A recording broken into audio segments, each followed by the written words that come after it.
கருவேலங்குறிச்சி, வயலூர், சின்னப்பரூர் என்ற சில கிராமங்கள் பேரை சொல்லி எல்லாமே திறந்த வெளி நெல் முட்டைகள் நினைந்து இன்றைக்கு எல்லாம் வீணாகின்ற ஒரு நிலைமை இருக்கு. அதற்கு உடனடியாக தீர்வு செய்யணும்.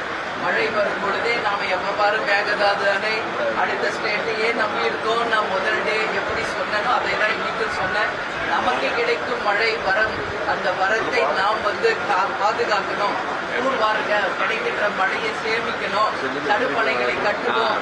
நாம ஒவ்வொருவரும் ஒன்று கூடினால் தமிழ்நாட்டை நீர்மிகை மாநிலமாக மாற்ற முடியும். அதனால நிச்சயம் அதுக்கான வேலையை இந்த ஆட்சி தொடரணும் என்று சொன்னேன்.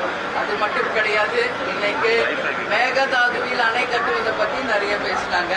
அதே மாதிரி காவேரி விவகாரத்தை பத்தி பேசினாங்க. நான் என்ன சொல்றேன், அது உரிமை கொடுத்துதான் ஆகணும். அவங்க கிட்ட மறுபடி பேசுறதுக்கு அது ஒண்ணுமே இல்லை.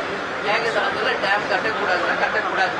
காவேரியிலிருந்து தண்ணி தமிழ்நாட்டுக்கு கொடுத்துதான் ஆகணும். யாரும் இதை சொல்லணும். அதை பத்தி 150 வருஷமா பேசணும், இன்னும் பேசுறதுல பிரயோஜனம் இல்லை. அதனால முதல்வர் அவர்களே ஸ்ட்ராங் ஆக்ஷன் எடுங்க.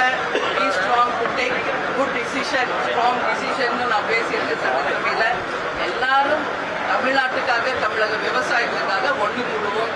எப்படி கேப்டன் எதிர்கட்சி தலைவராக இருந்தபோது அனைத்து கட்சிகளையும் அழைத்து சென்று தமிழ்நாட்டின் பிரச்சனைக்காக பாரத பிரதமர் திரு நரேந்திர மோடிஜி அவர்களை சந்தித்தாரோ, அதுபோல இங்கே அனைத்து கட்சி கூட்டத்தை கூட்டுறமோ இல்லையோ தீர்மானம் நிறைவேற்றிக்கணும். எதுக்கு எதிர்கட்சி எல்லாம் ஒன்று சேர்ந்து சொல்றாங்க, எதுக்கு அவங்க கேட்குறாங்க எல்லா கட்சியும் ஒன்று கூட்டி நீங்க கூட்டம் போடுங்கன்னு. ஆனா ஆளுங்கட்சி சொல்றாங்க தீர்மானமே நிறைவேற்றியாச்சு, எதுக்கு அனைத்து கட்சி கூட்டுறோம்னு அவங்க சொல்றாங்க. அதனால நாங்க என்ன சொல்றோம், யாருக்கு இது உரியவர் பாரத பிரதமர் அவர்களுக்கு நம்ம சந்திப்போம்னு நான் கேட்கிறேன்.